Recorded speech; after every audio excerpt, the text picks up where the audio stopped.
What's going on, folks out there? I'm Amos III, and welcome to the Prep Preview Show, Baton Rouge edition. I'm joined by NOLA.com, the Times-Picayune Baton Rouge reporter, Jerit. Jerit, how's it going today? It's going awesome. It's a beautiful morning. It certainly is. Well, let's not take too much time talking about the weather, and let's talk about some football. Okay. So first up, let's talk about the favorites in the Baton Rouge area. A lot of guys out there. Tell me who some of the favorites are. U-High is probably as strong as anybody again. I'm sure that's not real surprising to anyone to hear, even from outside the Baton Rouge area. The whole news that Curtis would move up was big news for the Cubs with all the returning talent they have, as well as perennial powers Parkview Baptist, another school that's a title favorite pretty much year in, year out. So those two in 7-3A are going to be a couple to watch on the select school side of things.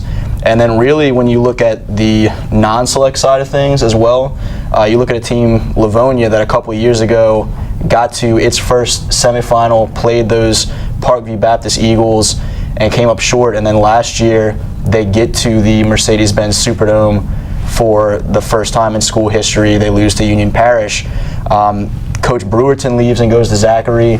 Guy Mastretta, though, a guy with championship history at Redemptress, comes in. They add a bunch of guys from the Point Capiz Central, which is now closed, and so the always passionate fan base out there, which I feel like I've written passionate fan base in so many Livonia stories the last couple weeks, they're expecting to get to the Dome and win it this time.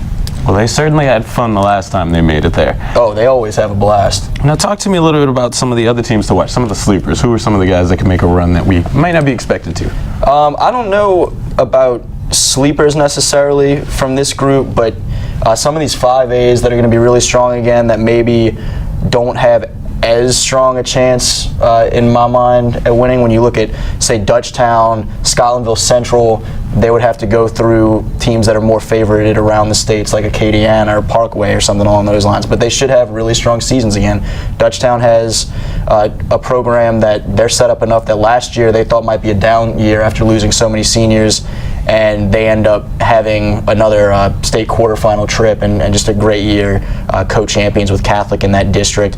And so now those guys have that experience. They can maybe make another run. Central had kind of an unsure off season, but same deal. They are capable year in, year out. Scotlandville was young last year, hopes maybe this year, particularly getting away from those Catholic League folks and going back to the non-select side of things, can make a run.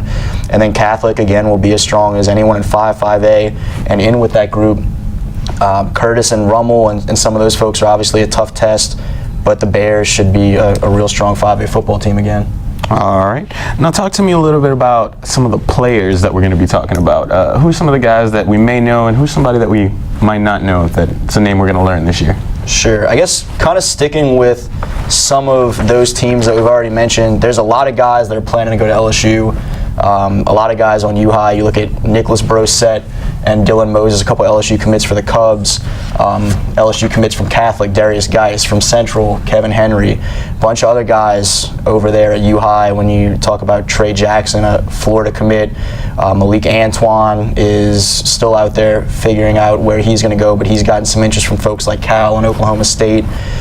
Maybe a little bit more under the radar, guys like Malcolm Diedrich in Livonia, guys Bryce Jones, Stephen Guidry in Livonia, Stephon Sullivan and Jaquel Gann a little bit further down at Donaldsonville. One guy who even folks in the Baton Rouge area might not be as familiar with, a guy that I was told, watch this guy, you'll look smart if you drop his name in some preseason stuff, Trent Kavanaugh at Parkview Baptist, joining Houston Robert and Reggie Hayes, and some of those guys might be real interesting.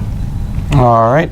Now, Jerit, let's move on to a little fun game we like to call the lightning round. I believe you played it already today. Y'all think this is real fun? It's real stressful on this side of the table. Well, it's fun for us. So anyway, basically you know the rules. You're going to get 30 seconds. I'm going to name a school, and you tell me the first thing that comes to mind. All right. So can we get 30 seconds on the clock? And whenever you're ready, here we go. Start with Donaldsonville. You look at the wide receiver tradition. Again, now they have Jaquel Gann for this year, Steph Sullivan for the following year. The train continues after Leandre and some of those guys leave. All right, Zachary. Zachary is going to be maybe more intense, more physical this year with Coach Brewerton, and they may be a little bit of a sleeper in that 4-5A district. Southern Lab. Southern Lab returns so much talent from last year's semifinal run. Adds Javon Ferguson from Catholic. They may be among the favorites in Division IV. McKinley has a bunch of seniors that have been starting for a while. A bunch of guys with scholarship offers maybe can mess some things up in 5.5A. And there Time's up. I'll take it. Not bad, not bad. Well, folks, that's about all the time we'll take from you today. Be sure and check out all the other prep preview shows. And until next time, I'm Amos Morrell III. That's Jerit Roser. Thanks for clicking on us. Thanks, man. Love you too.